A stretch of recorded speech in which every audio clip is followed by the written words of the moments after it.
Okay, should I just let you introduce yourself? Okay. I don't mind. All right. Go ahead. The slide does it, I Go ahead. guess. It's a good thing about slides. Yeah. Okay. So I'm new to this, everybody. Actually tried VR about 6 months ago. At my brother's house, we played a boxing game, and I forgot to set the parameters, and I punched a wall. So that's good. Since then, I didn't really use VR. So there's the first fuck up right off the bat. Set your parameters on VR. Cool. So basically, okay. Also, as I'm new to VR, I've had this headset on my head for an hour now, and I'm feeling a little bit dizzy. It's kind of interesting, isn't it? It's I know that it takes a bit of getting used to, and then the power ran out. So I fucked up because I haven't really got myself set up properly to do this. I bought the headset yesterday to accommodate this event. But why don't I tell you a story about a big fuck up in my life? And I think before I do, I think I should probably tell you where I haven't fucked up and what I'm about. I've started 19 companies. I've invested in 71 startups, and I started out my entrepreneur journey at 15 years old. My mother kicked me out of home, and I was homeless for about 7 days, and then a muscle in my brain woke up, which I call the entrepreneurial muscle. I didn't really know I could be an entrepreneur, and I think education doesn't actually teach you to think outside the box. It teaches you to memorize. So when I was asked what I'm going to be when I grow up, at about 12 years old, I remember saying I'm going to be a lawyer, and I couldn't think of anything worse. No offense to anyone in the audience if you're a lawyer, but it's not for me. And but I discovered I was an entrepreneur, and I also, as I learned the process of being an entrepreneur, I have failed many, many times in my journey along the way, and I'll tell you about one of those failures in a moment. And the failure that I was involved in, I actually lost $100 million US, so it was quite a big failure. But along the way, I actually also had quite a lot of success. And I, at 23 years old, was a multimillionaire. And I moved from England to Hong Kong. And I started a company at 23 years old called Fluid, which grew to be the largest creative agency in the world. In fact, not in the world, so in Asia. And that the reason I'm at this event is Gino, who's also connected to this event, and I'm not quite sure how.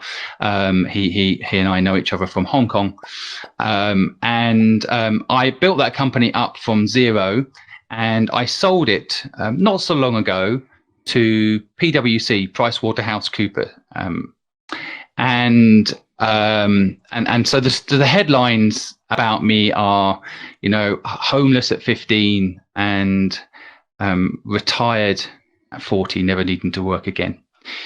I along the way had so many failures, and if I hadn't had all those failures, all those fuck ups, I wouldn't be successful. And I actually reflected. I wrote a book about my journey, my process, and it was interesting a moment ago hearing about luck and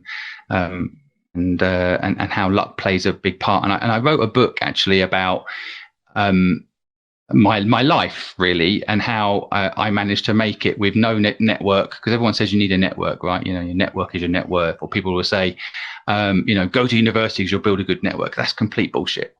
You can make a network based on your business needs. You don't need to go to university for 4 years to meet some people that may or may not be your type of people. But also, I basically wanted to just kind of demonstrate that if I could make it, anybody could, because I'm dyslexic. So when I left school at 15, I couldn't really read. I couldn't really write. I had no network, no money, no family, nothing. And I made it. And I think that so I wanted to write this book about it. And as I wrote the book, I finished it. I was pretty proud of myself, 50,000 words, and had a publisher to publish it. And then I read it back to myself. And there was something missing from the book that I felt would be useful for people. And I actually wrote the book for two reasons. One, my father also died when I was 15 years old. One of the reasons. I then had an argument with my mother, and she kicked me out of home. And I kind of had a baby boy, and I wanted to write the book for him in case something happened to me.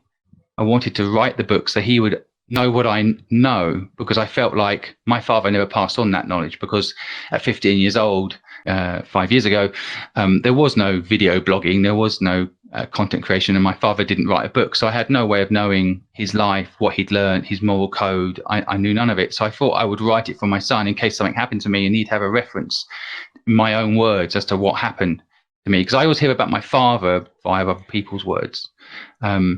So I wrote this book, and then when I finished writing it, I read it back, and there was something wrong. And the thing that was wrong about the book, what was missing, and I think is really, really crucial, and it was talked about in the last talk, is how important luck is. That sometimes you're a successful entrepreneur, no one really wants to talk about luck, because in a way it detracts from the brilliance of the entrepreneur. One of the people in my ecosystem is Gary Vee. You probably know him, and he actually refuses to accept any part of his life.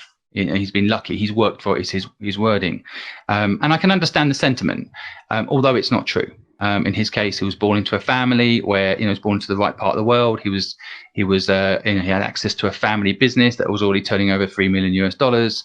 You can't argue that there's elements of luck in life, but I started reviewing luck and getting quite obsessed by it. And I wanted to understand, what it is that made people succeed and what made people fail.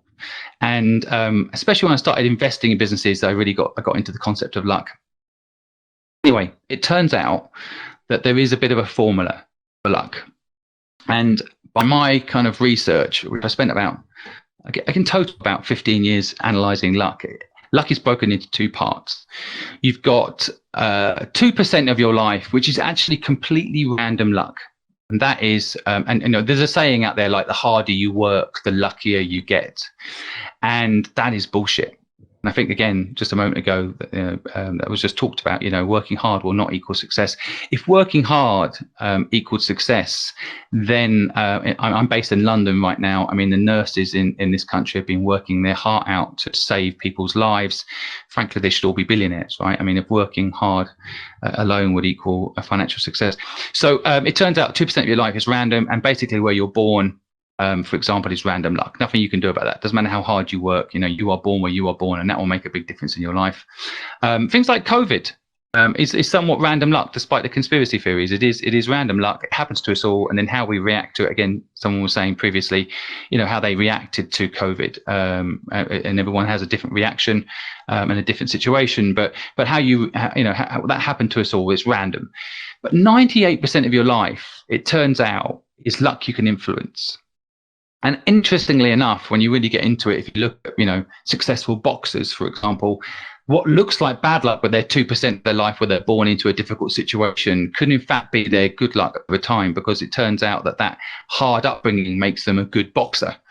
And that makes them more hungry than anybody else in the ring, because they didn't have the luxury of being born in a comfortable environment when they're young.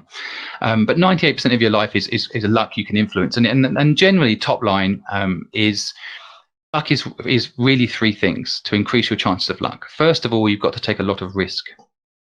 And risk is linked to fear. And interestingly enough, people in today's day and age haven't been using fear right.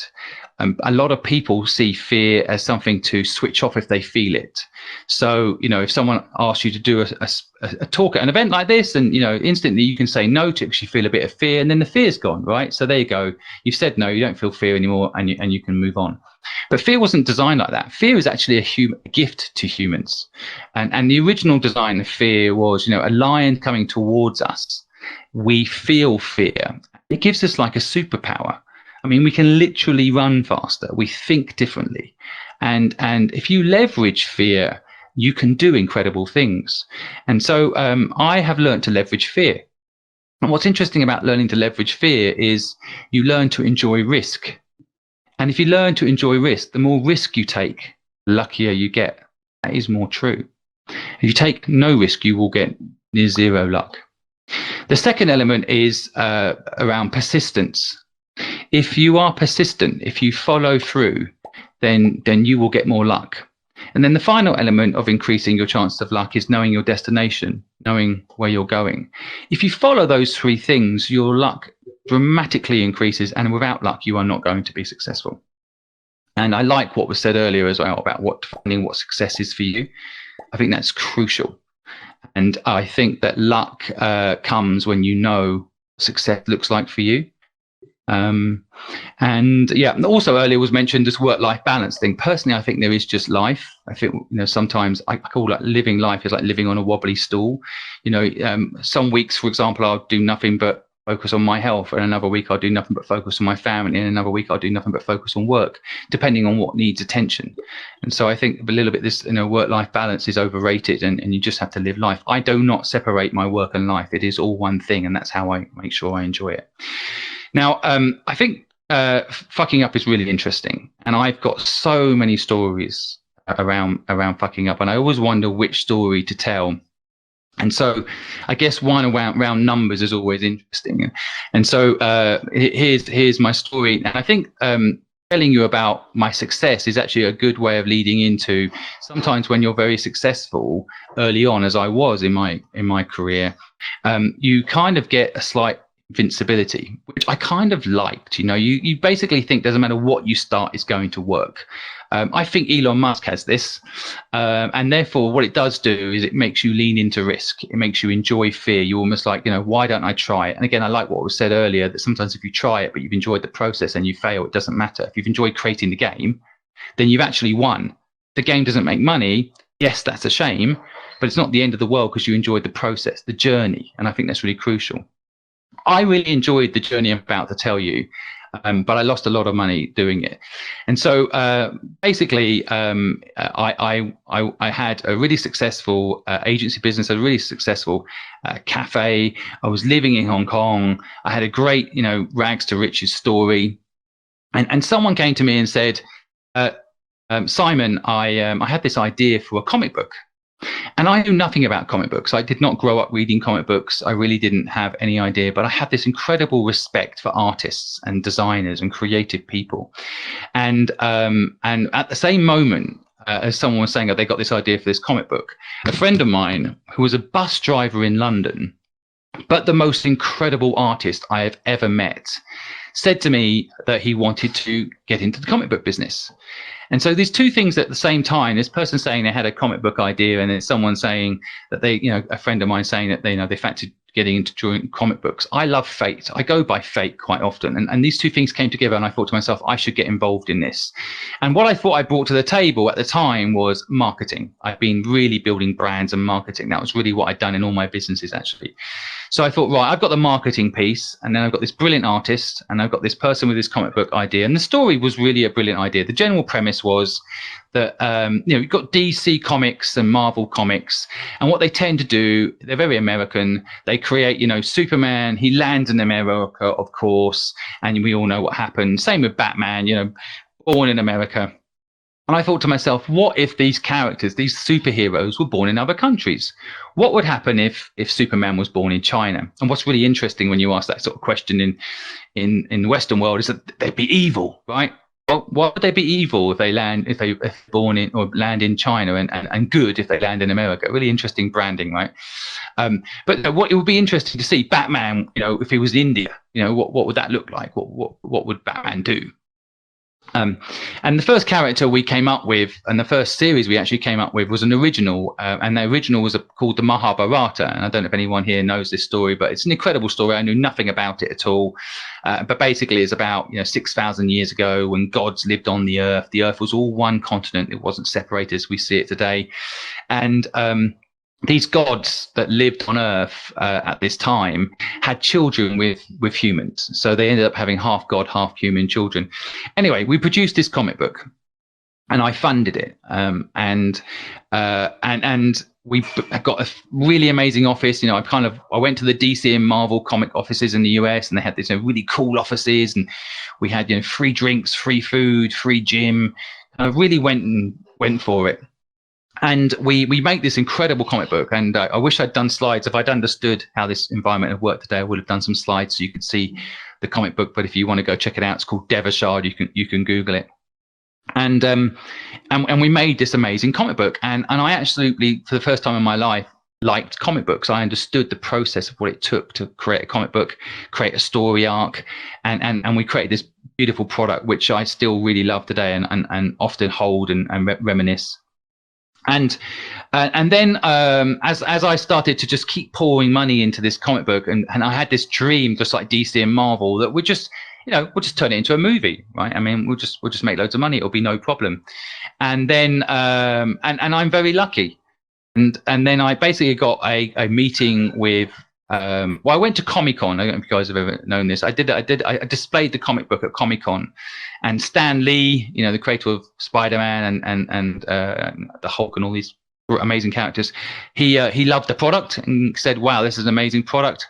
And then we got a meeting with NBC Universal, who were really interested in turning it into a movie. And I remember my team and I going to see Harvey Weinstein, and him saying, "Oh, I love this product, and think we could help turn this into a movie," and we all at the company very excited. And at the same time, we had a conversation going on with a link to NBC Universal.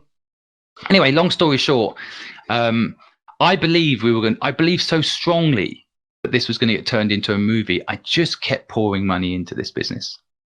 And we kept making, the next comic book and the next comic book and the next comic book. And sales, we actually started selling it. Sales were okay. They were not amazing, but they were okay. We definitely weren't breaking even. We were definitely losing lots of money. But I felt like it didn't really matter because we were really making this into a movie. And Harvey Weinstein kind of confirmed that he wanted to make it into a movie. And to cut a very long story short, because it was a very long story, legal paperwork, we actually got headlines in all the newspapers, all the industry magazines, that this comic book was going to get made into a movie franchise. And it was the first time that an Indian story was going to get told in American quality and American distribution. And it was all kind of exciting. And then basically Harvey Weinstein decided not to go ahead suddenly. And I had another deal backed up by NBC Universal, but as soon as Harvey Weinstein was out, they also said, "Oh, we're not gonna do it." So, long story short, suddenly we had no movie deal. And at that point, I poured so much money into this business, I frankly panicked and decided I better stop. And we had to shut the whole thing down. Now, I remember at the time being, wallowing a little bit in self-pity and thinking, I'm unlucky. It was my first major failure, I think, as well. So, I kind of had this confidence about me that I could, anything I would work on would work, and this didn't work. And I remember just being really kind of like, I've worked so hard, all this money I've now wasted on this comic book. I don't know comic books. Why did I get involved? And all this kind of negative feeling. And it started to affect my other businesses as well, because I started to, like a lack of confidence suddenly in all the other things that I was doing. Maybe I wasn't as I thought I was. And so anyway, this business failed. And I was quite embarrassed, so I covered it up. Really, I didn't really talk about it in the press, of course. It just kind of went quiet about it, and then I slowly closed the company down. And then eventually, I refocused on my other businesses, and as I mentioned earlier, it all worked out when I recently sold one of my companies to PwC. And fate is a really interesting thing, and so is luck. What looks like bad luck at the time turned out to be the best luck I ever had. I'm so glad I didn't make today, because I was working with someone awful like that. And I never saw any of the things we've all heard about him when I was having meetings with him, but he's an awful human being. And sometimes in business, these powerful people that could make me hundreds of millions of dollars by working with him to create this movie is tempting. And I was tempted because I wanted this comic book to work. But then I thank the universe for the deal falling through. I thank the universe for that failure. And I thank the universe for my fuck up for not being more careful on cash flow, because I learned a lot from making all these mistakes and just believing and keep going and not being careful with cash flow and managing things around realistic, obtainable goals. So yes, but I do think sometimes we think we're unlucky. And I was just listening to the speakers earlier talk about the games they've done and how they haven't worked, and it's really nice to hear an upbeat version of basically it's failing is good. You know, failing is actually the universe telling us something. The universe helping us out, and so that's why whenever I fuck up, and it happens a lot in my life, you know, I love it because I learn so much. But when I succeeded, I pretty much put it down to luck. And there's not many lessons from success, actually, other than telling you how brilliant I am. I actually think the biggest lessons I've had are when I've made mistakes, like I just explained, you know, the process, what I learned, what I did wrong. And so I love fucking up. I actually look for it and I push the envelope even today. And today, just to round it off, I run a project called the Purposeful Project. And it's a philanthropy project to help 10 million people start and grow a business of their own. A big part of that is telling people to try and to do what they love. And it's interesting hearing, you know, doing what you love isn't always a good thing. It's an interesting one because I do what I love today, but I'm still tired some days, and I sometimes, you know, don't like it. And I think that's just part of life, isn't it? I mean, I have a wife I really love, and sometimes we argue. You know, that's just part of life, isn't it? So, but yeah, that's my story, and I'd love to take any questions if anyone has them. And thank you very much for having me here today, and for letting me tell you one of my stories.